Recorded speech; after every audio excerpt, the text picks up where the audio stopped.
সঙ্গী, একই মামলারও সঙ্গী, সব দিকের সঙ্গী। এমনকি কারাগারে আমাদেরকে রেখেছিল পাশাপাশি। কাশিমপুরকে আরও যাওয়া থাকলে অভিজ্ঞতা হয়তো আছে। গেট থেকে ঢুকলেই প্রথমে বামে একটা বিল্ডিং পড়ে, বিল্ডিংয়ের নাম হলো সৈকত। সৈকতের পাশে আর একটা বিল্ডিং, সেটার নাম শৈবাল।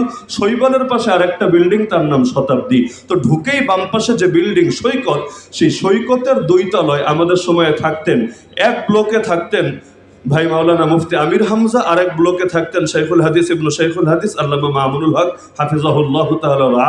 পার্শ্ববর্তী যে বিল্ডিং শৈবাল, সেখানে থাকতেন শেখুল হাদিস মুফতি জসিমউদ্দিন রহমানী হাফিজাহুল্লাহ তাআলা।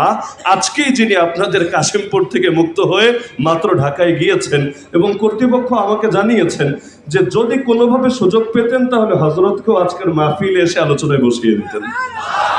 আর ঠিক তার পাশের বিল্ডিং যেটা শতাব্দী, সেখানে আমাকে দীর্ঘ 1 বছর অবস্থান করতে হয়েছে। তো এবং